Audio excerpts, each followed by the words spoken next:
Selamat siang anak-anak. Selamat siang. Coba dipimpin doa dulu ketua kelasnya. Siap, gerak. Doa mulai. A'udzubillahi minasyaitonirrajim. Bismillahirrahmanirrahim.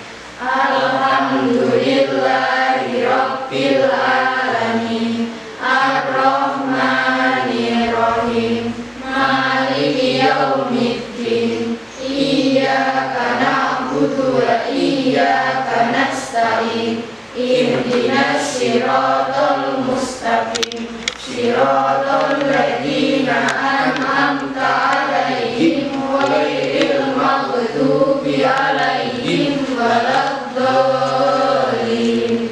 Amin. Doa selesai. Salam.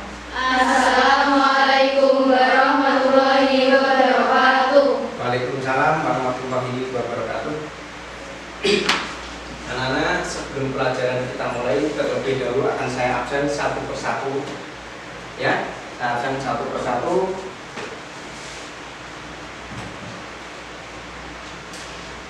Nomor 1,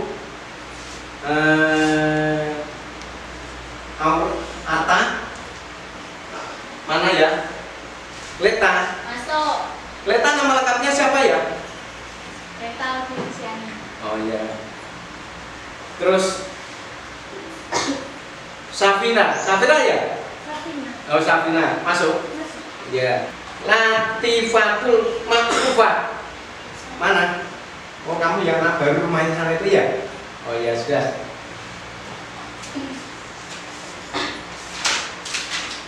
Anak-anak, pelajaran kemarin saya tanya masih ingat ya? Tolong buku bahasa Indonesia LKS dikeluarkan. Untuk buku LKS kamu buka halaman 18.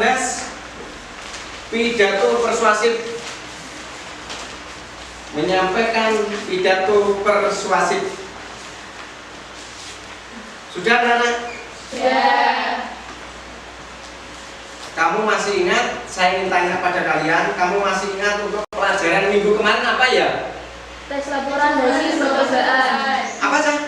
Tes laporan hasil percobaan. Oke, baik. Berarti hari ini Pak Kasirin akan memberi pelajaran kalian yaitu masalah pidato persuasif.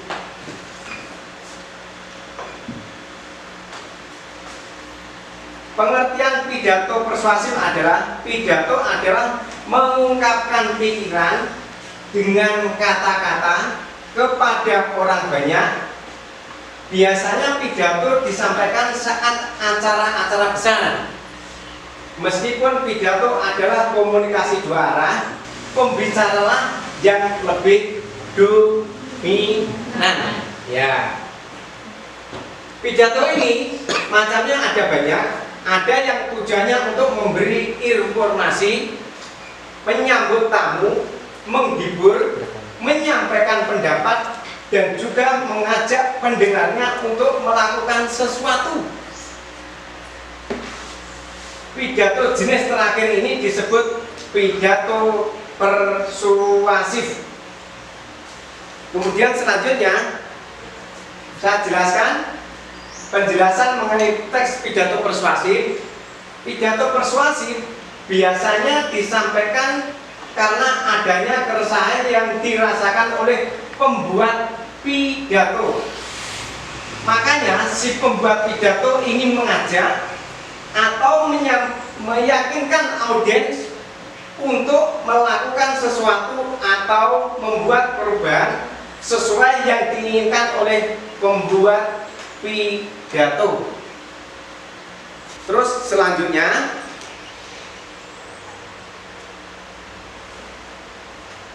ciri kebahasaan pidato persuasif. Logika itu nalar kita aja. Logika, isi dan tujuan penyampaian pidato harus masuk akal dan memiliki dasar fakta yang kuat. Saya ulang, logika, isi dan tujuan penyampaian pidato harus masuk akal dan memiliki dasar fakta yang kuat. Gunakan sumber fakta yang terpercaya seperti media dan hasil penelitian untuk menyampaikan dan mendukung argumen yang udah kita buat. Selain itu, jelaskan sebab dan akibat dari topik yang sedang disampaikan. Ciri kebahasaan pidato persuasif lainnya yaitu emosi. Pembawa pidato juga harus memilih kata-kata yang bisa mempengaruhi emosi audiens. Audiens itu maksudnya seperti kamu itu audiens saya. Audiens. Hal ini menjadi kunci agar audiens tetap mendengarkan hingga akhir dan berpotensi besar untuk mengikuti perintah si pembawa pidato. Struktur pidato persuasif: satu, pembukaan, yaitu ucapan syukur, dilanjut dengan ucapan rasa syukur karena telah diberikan kesempatan untuk menyampaikan pidato dan berkumpul dengan para audiens. Contohnya, puji syukur kehadiran Tuhan Yang Maha Esa karena atas karunia-Nya kita dapat berkumpul di sini. Terima kasih untuk pihak sekolah yang sudah memberikan kesempatan bagi saya untuk menyampaikan pidato. Kemudian saya ulang tadi, yang struktur pidato persuasif tadi belum, yaitu pembukaan, pengantar ke topik utama. Selanjutnya pengantar ke topik utama. Nah, pilihan kata di bagian ini harus tepat dan memiliki karakter yang kuat supaya audiens penasaran dan memperhatikan kita.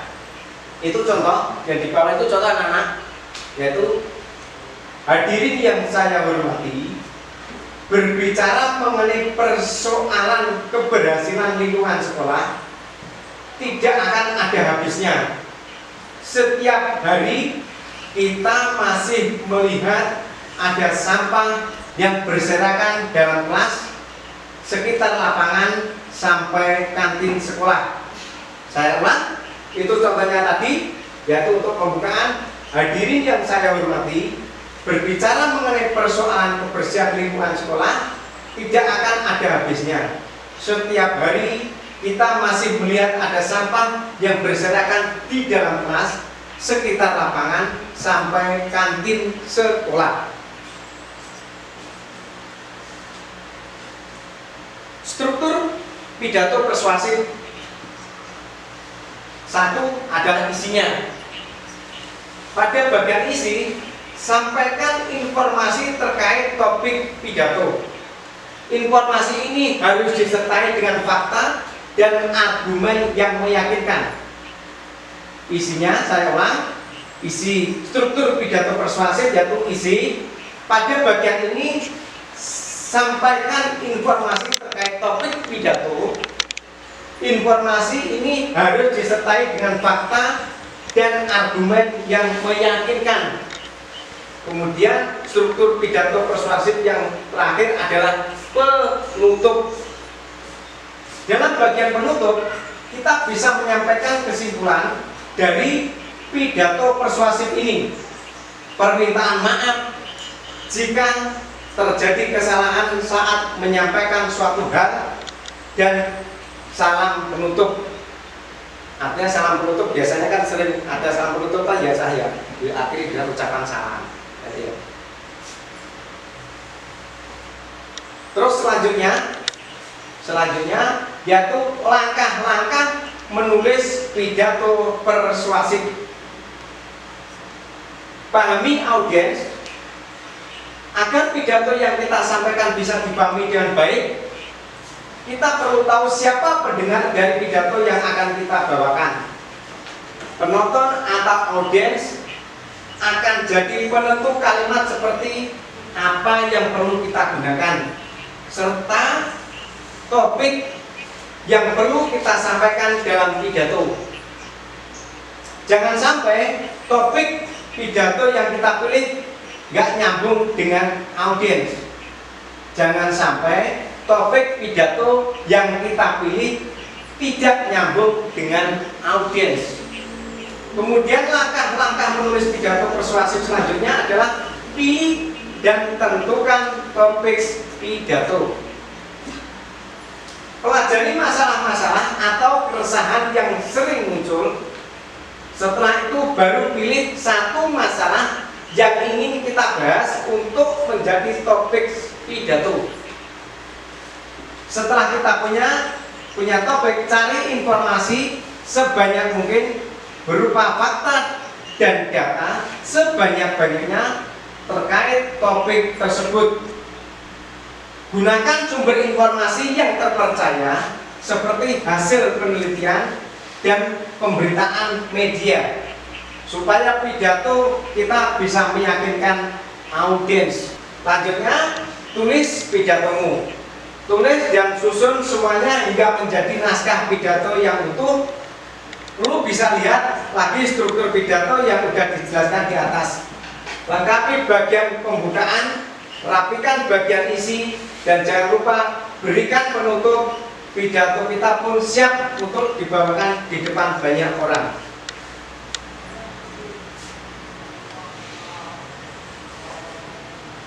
Ini akan saya sampaikan metode penyampaian pidato. Impromptu yaitu adalah metode penyampaian pidato yang dilakukan secara langsung atau spontan. Jadi kamu menyampaikan pidato secara spontan itu namanya apa, Cah? Oh ya, betul. Tanpa adanya persiapan terlebih dahulu. Jadi kamu mendadak, coba anak kamu membuat pidato secara spontan. Namun siapa dulu? Faiza ya. Coba Faiza kamu buatkan pidato secara spontan. Nah, Faiza bisa menyampaikannya. Itu namanya impromptu, ya. Nah, yang kedua, memo writer.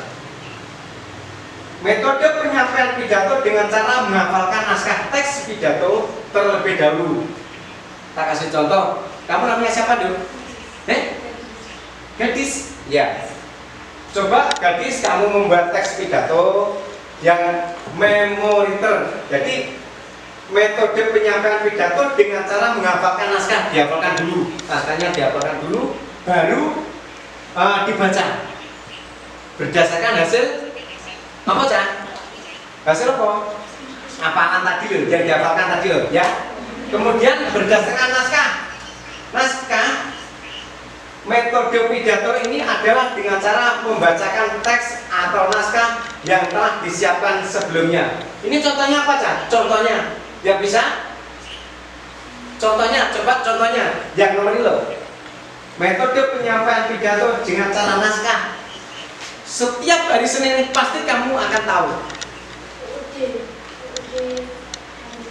Itu juga boleh. Yang naskah. Coba kalau saya tanya, kalau Bapak Kepala Sekolah menyampaikan teks pidato di depan peserta upacara, itu namanya apa, Cak? Tanpa teks loh. Namanya apa itu? Metode penyampaian pidato secara apa, Cak? Ya, berarti seandainya setiap hari Senin kan kamu melaksanakan upacara, ya tuh ya, upacara Senin. Kemudian petugas pembawa upacara menyampaikannya. Sambutan Bapak Kepala Sekolah. Kepala Sekolah maju ke panggung, kemudian memberi sambutan pada kalian tanpa teks. Itu namanya sambutan apa, Cak? Oke, berarti rodok nyantol. Berarti rodok nyantol. Setelah Pak Kasirin tadi menerangkan, membaca masalah teks pidato persuasif, ini nanti ada tugas, Cak. Tugas lembar kerja peserta didik teks pidato persuasif. Satu kelompok itu nanti ada 4 anak, ya. Ini kebetulan ada 16 siswa, berarti ada berapa kelompok, Cak? 4. Ada 4 kelompok. Nanti kamu tentukan pilihannya bebas. Pilihannya teks membuat pidato itu kamu bebas. Ya saya bebas. Saya kasih waktu mungkin kurang lebihnya 10 menit.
Ya, sudah teman ya? Sudah. Berarti apa yang saya sampaikan tadi, walaupun kamu tidak mengerti semuanya, tapi kan tahu, ya saya apa yang saya sampaikan tadi. Bagaimana cara berpidato yang baik agar anak tidak terkesan monoton? Siapa kamu? Alfi. Alfi, silakan Alfi. Menyapa audiens. Bagaimana cara berpidato yang baik agar tidak terkesan monoton? Menyapa audiens, ya. Jawabnya gitu ya? Ya. Menyapa audiens. Kamu betul atau salah yang disampaikan temanmu tadi? Betul. Betul ya? Oh ya. Yang lain selain menyapa audiens, kamu Lakukan kontak mata dengan audiens. lakukan kontak mata dengan audiens. Betul atau salah jawaban temanmu tadi? Betul, Pak. Betul. Ya. Oke. Mungkin ada jawaban lain selain itu. Mungkin ada jawaban lain selain itu. Tadi awali dengan senyum, menyapa audiens. Lakukan apa kontak mata dengan audiens. Mungkin ada lagi. Kamu Memahami dengan baik materi yang akan disampaikan. memahami materi yang baik. Coba bilang. Memahami dengan baik materi yang akan disampaikan. Memahami dengan baik materi yang akan disampaikan agar pidato tidak monoton. Betul atau salah, Dut? Menurut kamu betul atau salah? Benar. Ada jawaban yang lain selain itu? Berpidato dengan suara lantang. Berpidato dengan suara lantang, ya. Saudara-saudara, ya itu kan merupakan ajakan ya, suara lantang ya. Iya, Pak. Saudara-saudara, bapak-bapak, ibu-ibu, kan gitu kan maksudnya. Gitu deh ya. Iya. Oke. Kemudian saya tanya lagi pertanyaan yang kedua. Saya punya 3 pertanyaan nanti. Bagaimana, tolong disimak, bagaimana cara mengembangkan pidato persuasif agar bisa efektif sesuai sasaran? Saya ulang. Bagaimana cara mengembangkan pidato persuasif agar bisa efektif sesuai sasaran? Yang bisa menjawab, angkat tangan. Yang bisa menjawab. Kamu tadi sudah jawab. Kamu sudah, yang belum belakang itu belum. Menentukan kreativitas. Menentukan Kreativitas. menentukan kredibilitas. Ya. Oh ya, maksudnya itu ya. Ya. Oke. Duh. Betul atau salah? Betul. Ada jawaban lain selain itu? Adakah jawaban lain selain itu? Belakang sendiri. Menyiapkan kerangka argumentasi. Menyiapkan kerangka argumentasi. Oh ya betul. Harus disiapkan kerangkanya dulu. Jawaban lain? Kamu sudah terbelum tadi ya? Belum. Agak keras, suaranya agak keras. Menggunakan data pemikat atas dasar logika dan emosional. Menggunakan Daya pemikat gaya pemikat.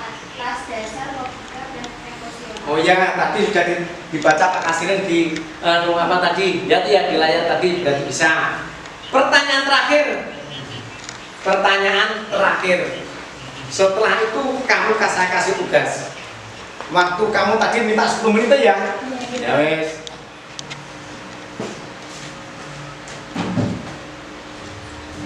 Assalamualaikum warahmatullahi wabarakatuh. Waalaikumsalam warahmatullahi wabarakatuh. Alhamdulillah, puji dan syukur senantiasa kita haturkan kepada kehadirat Allah Subhanahu wa Ta'ala. Atas rahmatnya kita dapat terkumpul di kelas ini dalam keadaan sehat tanpa kurang apapun. Salawat serta salam semoga selalu tercurahkan kepada Nabi Muhammad SAW. Bapak dan Ibu dan yang saya hormati dan teman-teman yang berbahagia, izinkan saya menyampaikan pidato singkat berjudul Cara Menjaga Kebersihan Sungai. Sungai adalah salah satu ciptaan Allah yang perlu kita jaga. Beragam manfaat sungai telah kita rasakan hingga sekarang dan sudah menjadi kewajiban bersama untuk selalu menjaga sungai agar tetap bersih dari sampah. Menjaga kebersihan dan pelestarian sungai sangat penting. Jangan sampai kita membuang sampah ke dalam sungai yang nantinya dapat membuat arus sungai terhambat. Di sebagian wilayah sungai merupakan jalur transportasi yang masih digunakan. Oleh karena itu, keberadaan sampah akan mengganggu perjalanan alat transportasi seperti perahu yang digunakan masyarakat. Tidak hanya itu, beberapa pekerjaan orang tua kita pun banyak menggantung pada kondisi sungai. Contoh, seperti nelayan. Apabila air sungai dipenuhi sampah, mereka tidak akan bisa mencari ikan. Peran sungai sangat besar dalam kehidupan. Bahkan sungai menjadi mata air yang digunakan untuk memenuhi kebutuhan sehari-hari.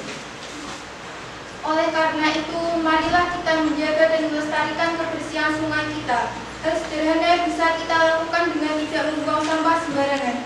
Tindakan kecil ini akan bermanfaat besar apabila diterapkan oleh semua orang. Sungai menjadi bersih, banjir bisa diantisipasi, jalur air tidak mampet. Masyarakat juga dapat memanfaatkan air sungai untuk kehidupan lainnya. Menjaga sungai adalah kewajiban bersama, tugas bersama dan membutuhkan kerjasama seluruh pihak. Mari lestarikan sungai kita agar air semakin jernih dan indah. Saya berharap kita dapat menjadi pribadi yang lebih baik untuk kedepannya serta hidup terhadap dengan menjaga kebersihan lingkungan. Assalamualaikum warahmatullahi wabarakatuh. Waalaikumsalam warahmatullahi wabarakatuh.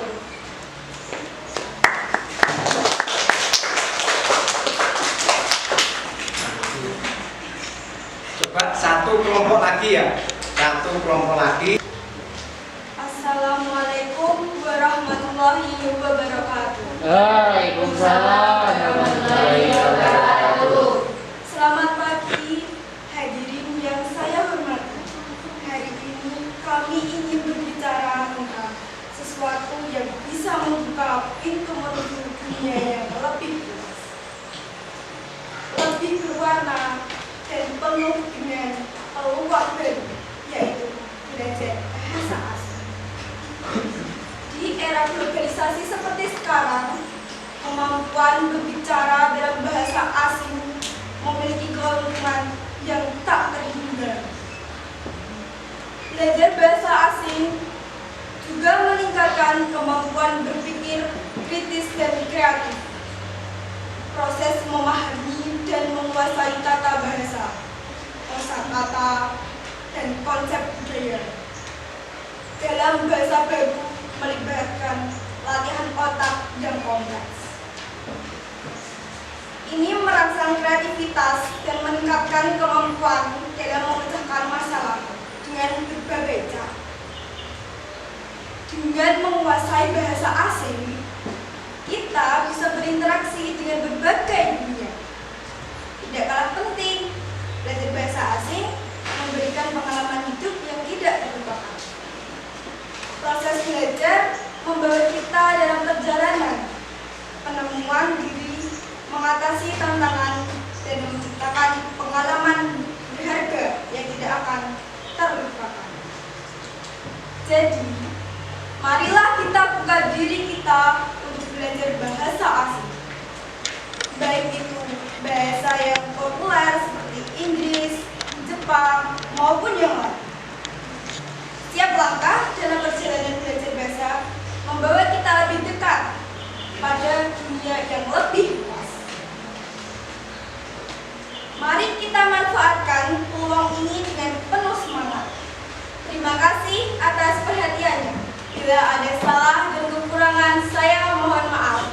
Wassalamualaikum warahmatullahi wabarakatuh. Waalaikumsalam. Terima kasih. Saya kira untuk yang teks pembaca teks pidato kamu tidak usah ya, hanya 2 saja. Kita itu sebagai contohnya ya. Yang dibacakan semalam tadi namanya siapa itu? Berta ya. Jadi itu sudah cukup. Berta sudah cukup tadi baca pidato dengan judul apa? Keuntungan belajar bahasa asing. Oke. Sekarang pelajaran bahasa Indonesia teks pidato persuasif kita akhiri ya. Kita akhiri, ada refleksi untuk pembelajaran kali ini. Mungkin bagi kalian yang mempunyai refleksi untuk Pak Kasirin silakan, masukan untuk Pak Kasirin silakan. Gimana? Ada tanggapan yang masalah tadi pelajaran teks pidato persuasif? Silahkan kalian merefleksi Pak Kasirin. Mungkin Pak Kasirin, kamu bicara nggak apa-apa. Tidak ada. Ayo. Tidak ada, Pak. Tidak ada. Ya. Berarti apa yang disampaikan Pak Kasirin tadi sudah mendekati baik gitu ya? Ya. Untuk refleksi Pak Kasirin sendiri gini, Cak. Apa yang saya sampaikan tadi adalah teks pidato persuasif. Mudah-mudahan apa yang saya sampaikan tadi awal daripada kamu, karena kamu sekarang duduk di SMP, itu awal pembelajaran masalah teks pidato persuasif. Semoga ada guna dan manfaatnya untuk kalian semuanya.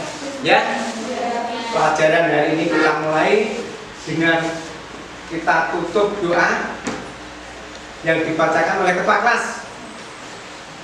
Siap, gerak. Mulai. A'udzubillahiminasyaitonirrajim. Bismillahirrahmanirrahim. Wal asri innal insana lafi khusrin illa alladzina amanu wa amilus solihati wa tawasaw bil haqqi wa tawasaw bis sabr. Rabbana atina fid dunya hasanah wa fil akhirati hasanah wa qina adzabannar. Amin ya rabbal alamin. Doa selesai.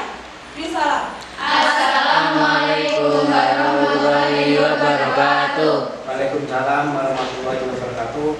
Selamat ya, kamu pulang di rumah, selamat sampai di rumah, hati-hati di jalan ya. Masuk, Bapak.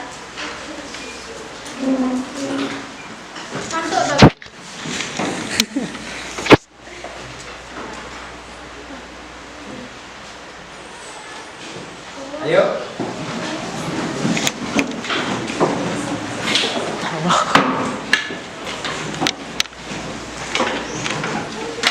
Hati-hati ya. Hati.